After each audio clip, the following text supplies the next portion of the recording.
There was never any choice in my life that I wanted to be a biologist to some capacity. When I was 4, I remember being at my grandmother's house and my great uncle asked me, "So Peter, what do you want to be when you grow up?" And I said, "Oh, I want to be a marine biologist, a herpetologist, or an entomologist." Asked you how I came across Polite Conversations. In addition to always being interested in biology, I've always been what you would call very left-leaning, broadly, politically. I'm concerned about, everybody getting a fair shake. I've also been an atheist my whole life. I've never had any real belief in the supernatural.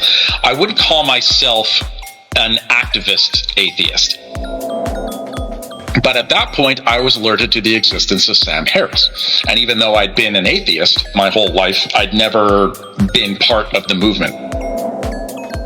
And from a Canadian perspective, hearing the amount of crazy rhetoric that came out of the U.S. post 9/11, immediately post where, we're not going to call it French toast anymore, we're going to call it freedom toast because... I had heard of the freedom fries, but not the toast, or maybe I'm not remembering. It was so both, long ago. Like it was freedom fries and freedom toast. Anything that had French in it was immediately pilloried. Had another link to you and Polite Conversations through the late, great Michael Brooks on the Majority Report.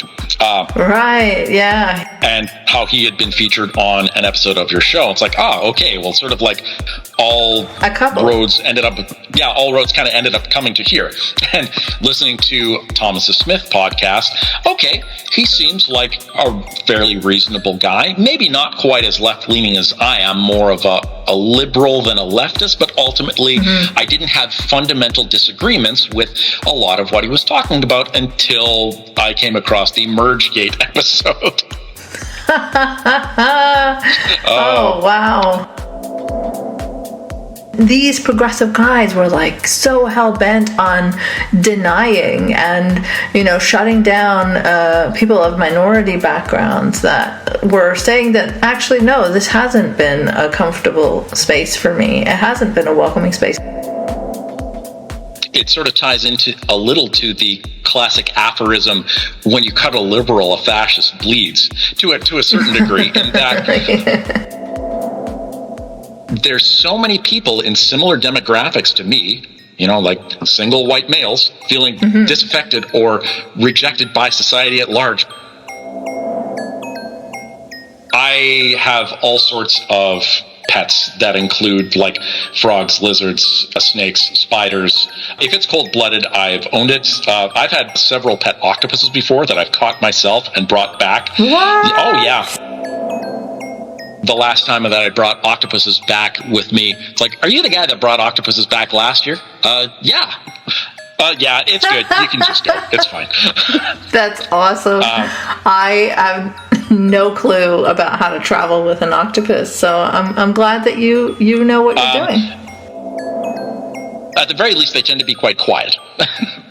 Right, yeah. Not like the one in Boys. The one that is arguing with her boyfriend loudly about their disintegrating relationship, right. How he won't communicate with her. Yes. Yeah. So you have platonic octopus friends. Oh, absolutely. Right? Yeah. Oh, good to know.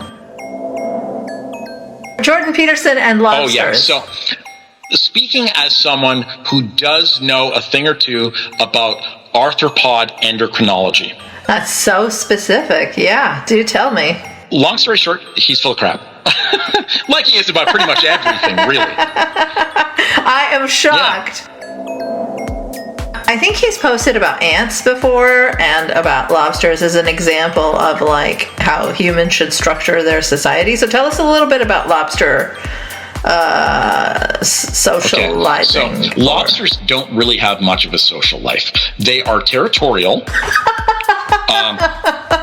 They're territorial. Okay. And they don't do podcasts? Not generally. He's famous for making a bunch of claims about consider the lobster.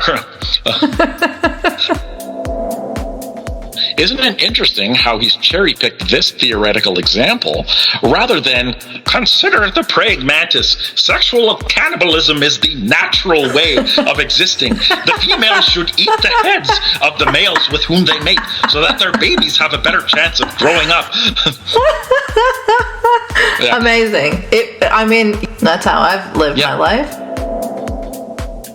Any of these people who are going, oh, well, we just have to trust the science. Well, men are men and women are women. Basically, they don't know what they're talking about when it comes to science. They're invoking it like holding up a cross against a vampire based on faith. When you look at the genetics of humanity broadly, there is no actual biological basis for separating people on the basis of race. It's all just visuals based on skin color. I just imagine like Elmo being, a hardcore socialist. Elmo's favorite color is red. Amazing. Oh, that would really make Jordan Peterson upset. You damn puppets! Those neo-Marxists have taken over Sesame Street!